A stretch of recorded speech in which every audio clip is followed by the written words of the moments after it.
Muy buenas, maestro. Esta es mi pequeña exposición. Bueno, es un repaso de los fundamentos del electromagnetismo que vimos en su clase. Eh, Primero voy a dar un pequeño detalle de en qué consiste y en qué nos beneficia en nuestra carrera los fundamentos del electromagnetismo. Bueno, el electromagnetismo es la rama de la física que estudia las relaciones entre los fenómenos dieléctricos y magnéticos, es decir, las interacciones entre las partículas cargadas y los campos eléctricos y magnéticos. O sea que esta materia es la que está en todas las relaciones de los fenómenos, maestro. O sea que nos puede servir para diferentes materias, ya sea en la siguiente semestre que vamos a llevar otra que es cálculo de una variable y en laboratorio de mediciones. De hecho, en el laboratorio de mediciones estuvimos viendo unas prácticas donde se tenía que utilizar las leyes que vamos a ver más adelante. Y gracias a eso nos pudimos dar cuenta que los fundamentos electromagnéticos nos van a servir a lo largo de esta carrera. Y para la ingeniería eléctrica y comunicaciones que estamos llevando nos va a venir de maravilla, ya que es súper importante esta materia. Y ahora sí, empecemos. Me llamo Gerardo Fernández del Ángel y estos son los 4 puntos que vamos a estar viendo. Primero vamos a empezar con potencial eléctrico, seguimos con campo eléctrico en el mismo tema, cambiamos a otro tema y ponemos materiales dieléctricos y la capacitancia. Después nos brincamos a las leyes, ley de Ohm y la segunda ley que vamos a explicar sería la ley de Faraday. Todos estos temas los estuvimos viendo a lo largo de la clase y nos van a servir también para todo el semestre. Bueno, empecemos con el potencial eléctrico. El potencial eléctrico es un punto, es el trabajo a realizar por unidad de carga para mover dicha carga dentro de un campo electrostático. O sea que la potencia eléctrica, el potencial eléctrico es la clave para poder empezar a tener los circuitos. Porque nos va a servir porque es la encargada de mover la carga, ya sea de un lado a otro. Ah, un campo electrostático nos quedamos ahí. Desde el punto de referencia hasta el punto considerado, ignorando el componente irrotacional del campo eléctrico.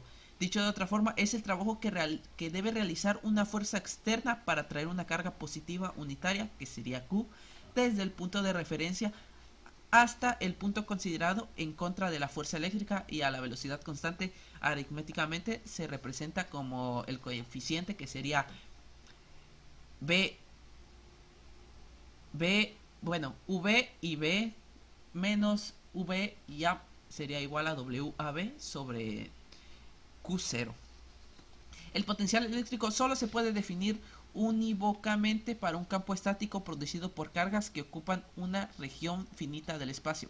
Para cargas en movimiento debe recurrirse a los potenciales de Liernach y Witcher para representar un campo electromagnético que además incorpore el efecto de retardo, ya que las perturbaciones del campo eléctrico no se pueden propagar más rápido que la velocidad de la luz.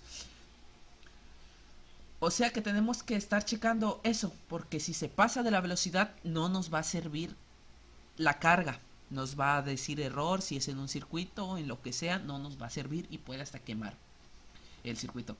Si se considera que las cargas están fuera de dicho campo, la carga no cuenta con energía y potencial eléctrico equivalente al trabajo que se necesita para llevar la carga desde el interior del campo hasta el punto considerado, o sea, del punto Q al punto F no va a servir.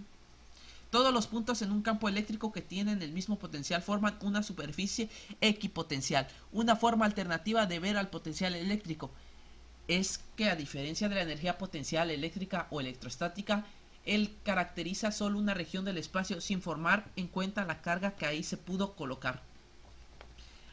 Voy a hablar ahora sobre la diferencia del potencial eléctrico. ¿En qué la diferencia? Bueno, considero una carga de prueba positiva, que sería B es igual a WQ, en presencia de un campo eléctrico y que se traslada desde el punto A al punto B, conservándose siempre en equilibrio, o sea, al par o par. par y par.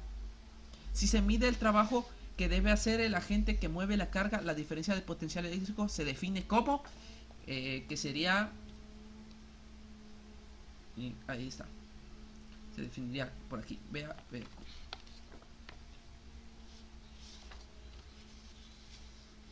Bueno, bueno, el trabajo del WAB, que sería aquí, WAB, puede ser positivo, negativo o nulo. En estos casos el potencial eléctrico en B será respectivamente mayor, menor o igual que el potencial eléctrico en A. La unidad en SI para la diferencia de potencial que se deduce del anterior es, que sería Joule Count, y se representa mediante la nueva unidad que sería el voltio, que sería un voltio es igual a un Joule Coulomb, pero vamos a decirle 1J sobre C para abreviarlo, lo más rápido. Bueno, también un electrovoltio, que sería abreviado EV, es la energía adquirida para un electrón al moverse a través de una diferencia de potencial de un voltio, y un voltio EV, que sería un electrovoltio, es igual a 1.6 por 10 a la menos 9.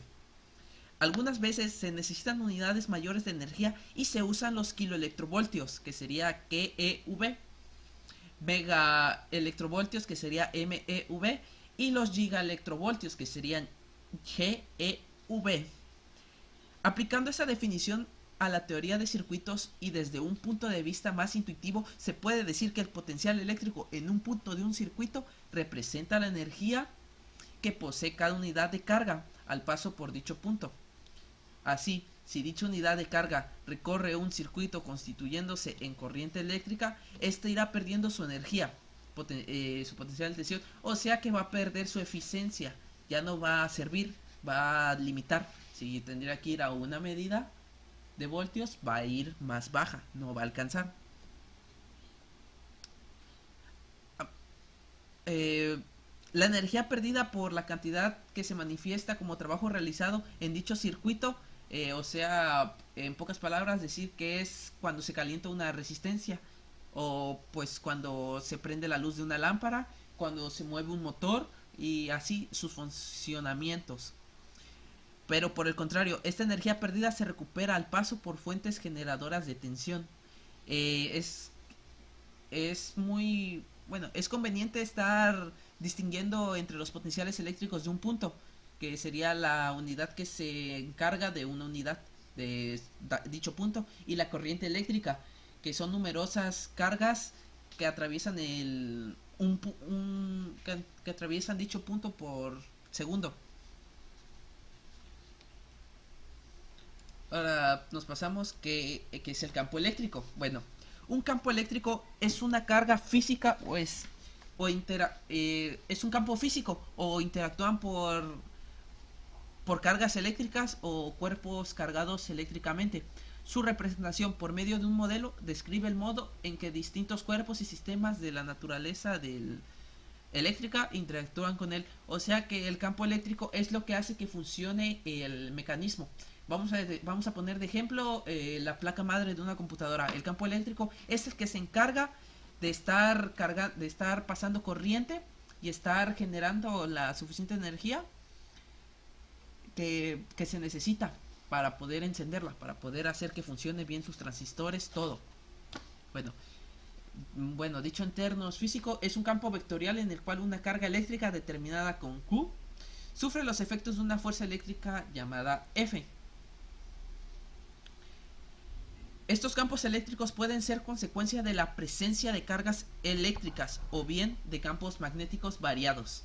Por esta razón, los campos eléctricos en la perspectiva físicas contemporáneas se consideran junto a los campos magnéticos para formar campos electromagnéticos.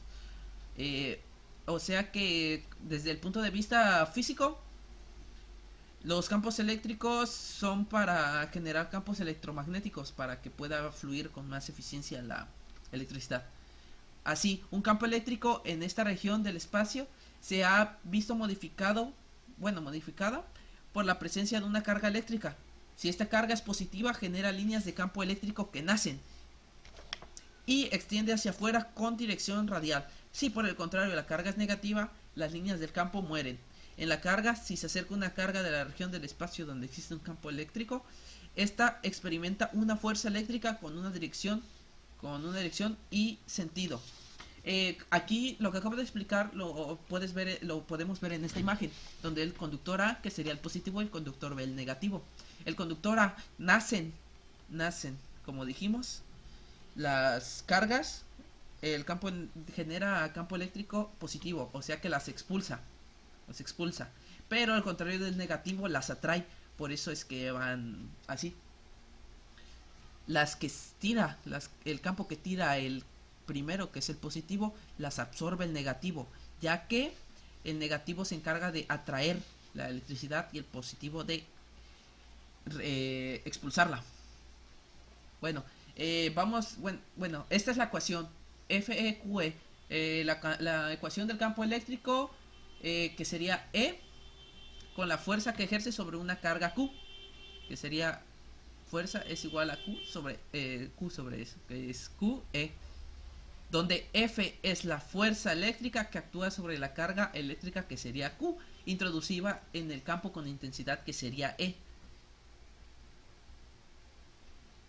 Aquí notamos que tanto como la F como la E son magnitudes vectoriales, dotadas y con sentido con una dirección. Uy, ahora vamos a hablar de los materiales dieléctricos y la capacitancia. Bueno, los materiales dieléctricos, muchos de los capacitores tienen un material sólido no conductor entre sus placas conductoras. A este material se le llama dieléctrico. En la industria de los capacitores se pueden utilizar para hacer películas de parafina, de poliómetros o de óxidos no conductores.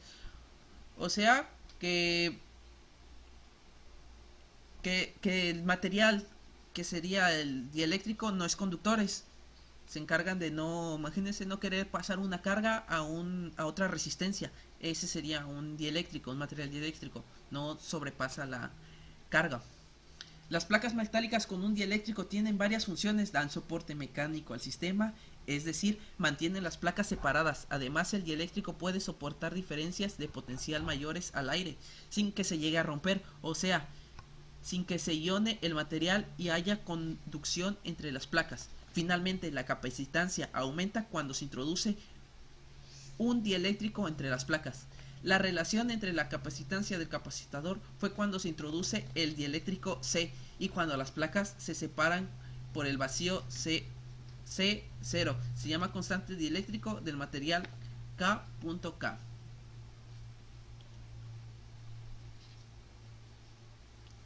Las constantes dieléctricas de todos los dieléctricos son mayores que la unidad. Cuando se introduce un dieléctrico entre las placas del capacitor, el dieléctrico se polariza, es decir, hay una redistribución de las cargas positivas y negativas dentro del material. El campo dieléctrico está inducido en el componente del campo debido a las cargas sobre las placas. Aquí está, al mantener la carga constante, el campo eléctrico resultante, que sería E, y la diferencia potencial, que sería B, son de menor magnitud respecto al campo y potencial sin el dieléctrico, E0 y B0. La fórmula que aquí sería E es igual a E0, KB es igual a B0K. También la permitiva de dieléctrico puede expresarse en términos de la permitiva del vacío, que sería E es igual a K E0. Esto permite simplemente sustituir E por E0 en todas las expresiones, diferenciándose así como el medio que separa las placas y es el vacío dieléctrico.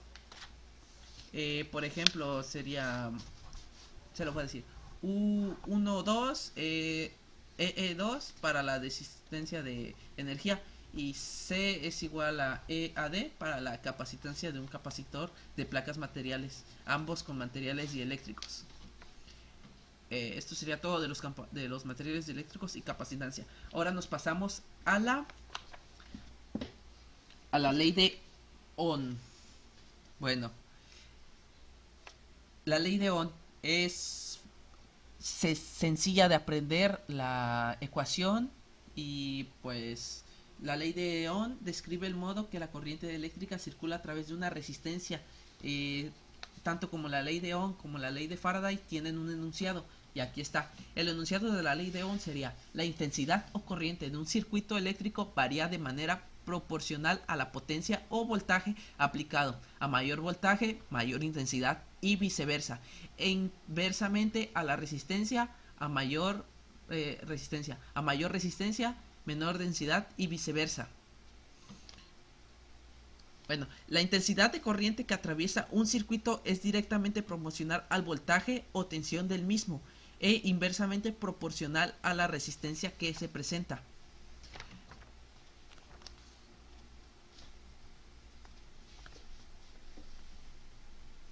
Se presenta. Bueno, vamos a explicar donde I es la intensidad que se mide en amperímetros, que sería la primera. La segunda sería voltaje. La B, el voltaje que se mide en voltios, que sería B. La resistencia que se mide en ohmios, que llevaría el signo de omega, así se describe para rápido. Aquí está cómo hacer las ecuaciones. Primero, bueno, son tres, que sería I para sacar la intensidad. Se tiene que sacar, primero es sobre, para sacar la intensidad tenemos que dividir B sobre R. Para sacar el voltaje se multiplica I por R. Y para sacar la resistencia se divide voltaje sobre intensidad. Con esta expresión se puede calcular el circuito. Se necesita. Vamos a explicar primero para calcular el voltaje.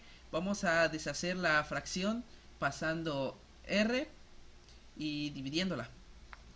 Y para aprenderse rápido la ley de Ohm, podríamos decir: viva la reina Isabela, para que memoricemos la fórmula, porque la fórmula nos va a servir demasiado para todo. Como ahorita estamos viendo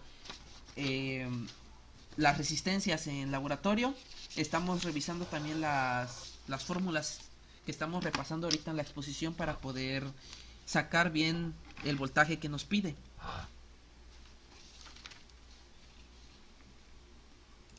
La siguiente y por último sería la ley de Faraday. La ley, bueno, esta ley certifica la relación entre un campo magnético cambiante en el tiempo y el campo eléctrico creado por estos cambios. Esta ley también tiene un enunciado que sería, aquí está: la tensión inducida en un circuito cerrado es directamente proporcional a la razón de cambio en el tiempo de flujo magnético que atraviesa una superficie cualquiera con el circuito como borde. Para entender esto claramente hará falta revisar el experimento de Faraday, que se hizo: una batería aportaba corriente a una bobina pequeña creando un campo magnético a través de las espiras de la bocina, que serían los cables de cobre enrollados sobre su propio eje. Cuando esta bobina se movía dentro y fuera de una más grande, su campo magnético cambiaba de movimiento, generaba un voltaje en la bobina grande que podía medirse con un galvanómetro. De este experimento y la fórmula de la ley de Faraday se desprenden numerosas conclusiones respecto a la generación de energía eléctrica que fueron clave para la ley de Lenz y para el manejo moderno de la electricidad. La fórmula para hacer la ley de Faraday sería FEM por E es igual a dθ sobre dt,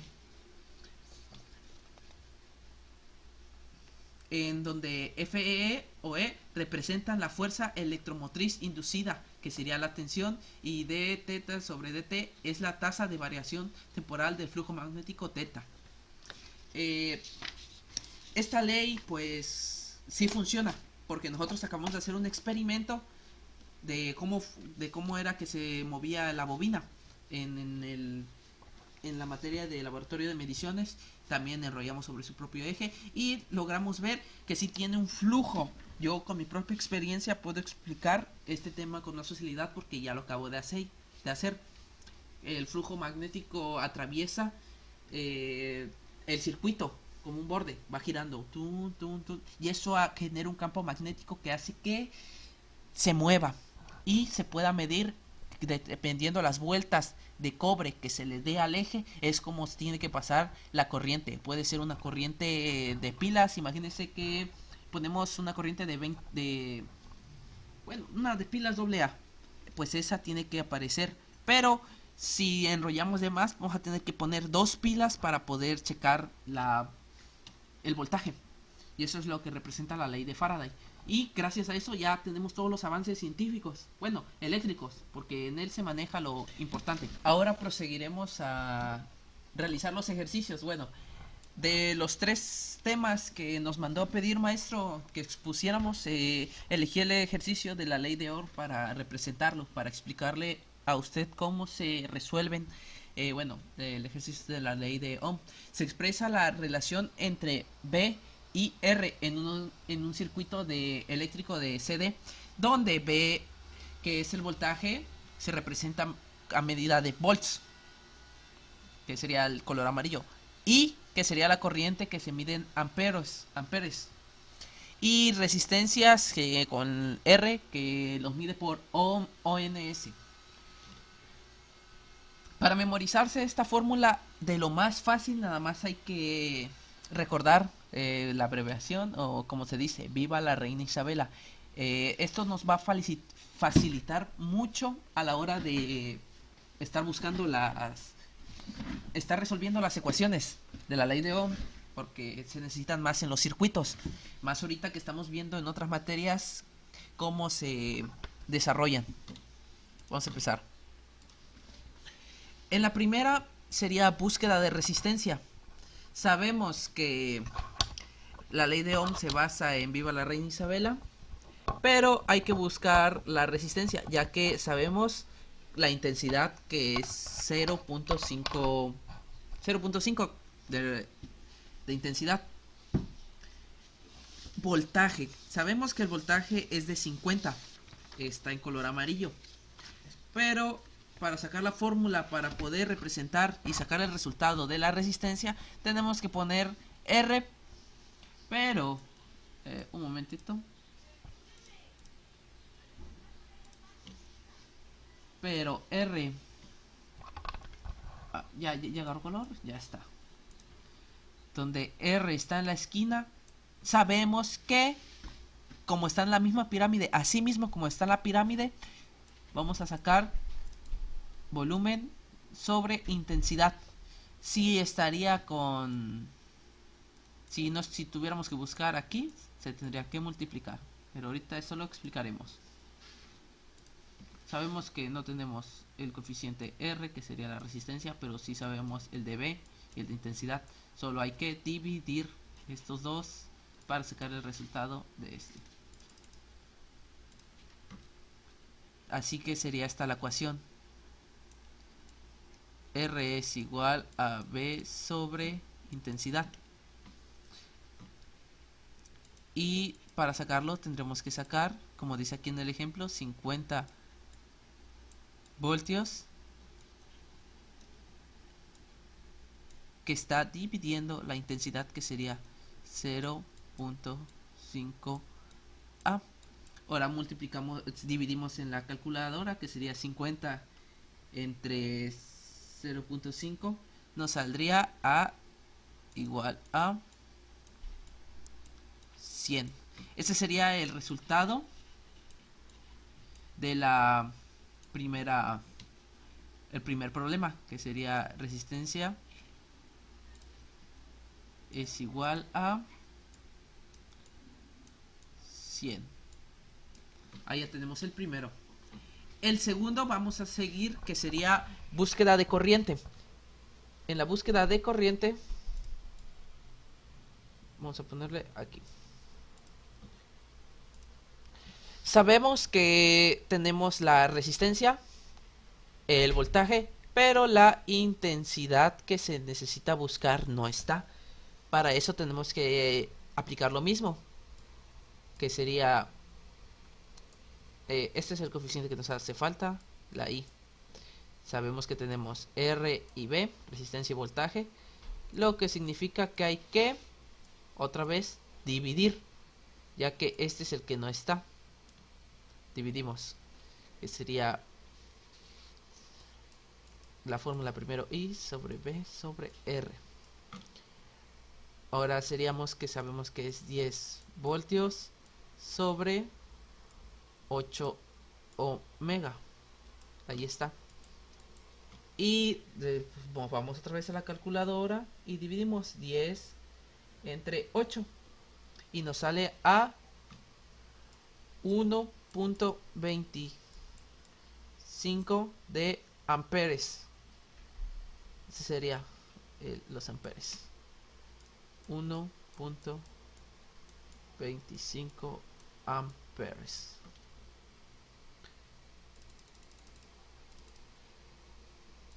Ahora nos pasamos al último ejercicio, que sería la búsqueda de voltaje. Sabemos que tenemos el coeficiente R y el coeficiente intensidad, pero nos falta el voltaje. Como les dije hace rato, lo único que hay que hacer es multiplicar intensidad por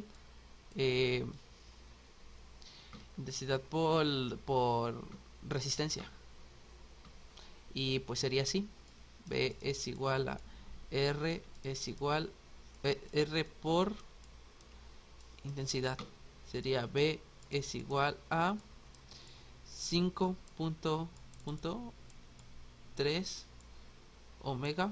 Uy, lo hice todo mal. Por 1 por 7 sobre 4 amperes. Pero para sacar eso rápido, vamos a, bueno, para que sea el resultado más correcto, vamos a tener que dividir primero 7 entre 4. Y dando esa respuesta, sería, dividimos la calculadora para más rápido, 7 entre 4 sería, es igual a 1.75 amperes. Y eso es lo que se debe de poner. B es igual a 5.3 por 1.75 A, ya que nos deshicimos para que todos fueran de punto decimal. Para que todo fuera de punto decimal, tuvimos que simplificar el 7 cuartos. Y ahora multiplicamos eso y nos saldría en la calculadora. Vamos a poner 5.3 por 1.75. 5.3 por 1.75. El resultado sería 9.275 voltios. Esa sería la respuesta. Y así es como se sacaría. Ahora un último ejercicio. Si aquí nos hace falta el voltaje, aquí, bueno, voltaje, resistencia y intensidad. A ver, este ya hace falta. Este.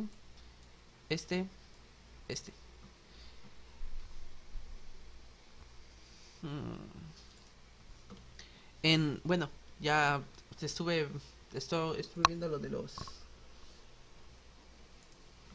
los ejercicios y pues ya están todos completos aquí.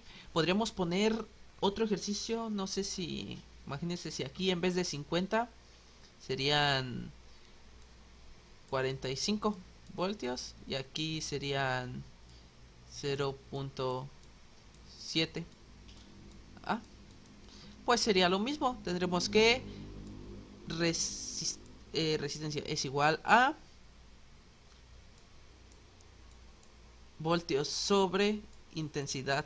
Sería, pues, voltio, sabemos que es 45 sobre 0.7 amperes. Y ahora nomás dividimos eso y listo. 45 entre 0.7 nos saldría en, aquí ya es el resultado más largo, ya no es, sería 64.285. Seguiría más largo. Otros dígitos los voy a poner por si las dudas. 7, 1, 4, 2, 8, 5, 7. Pero como vamos a simplificar, quitamos el DC, sería 264.285. Aquí se ve que es un número ya simplificado, pero aquí ya.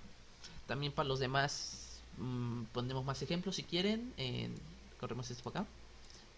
Y ponemos en vez de 10 voltios que sean 17. Aquí está.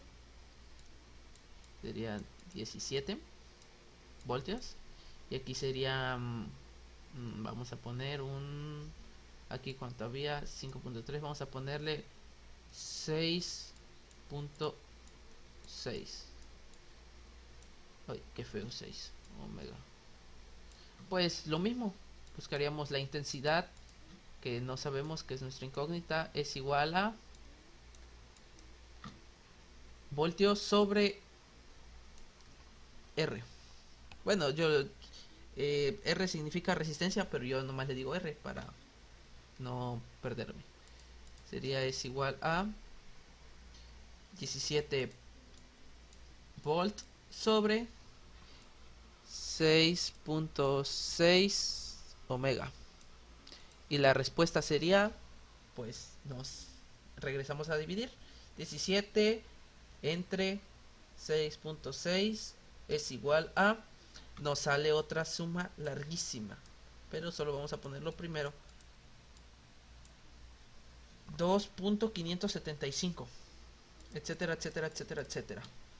Y esa sería la respuesta del nuevo problema. Y vamos a poner en búsqueda de voltaje otro problema. Vamos a poner la incógnita como siempre, 7 cuartos. ¿Qué tal si le ponemos... en vez de ponerle 7 cuartos, le ponemos, no sé... de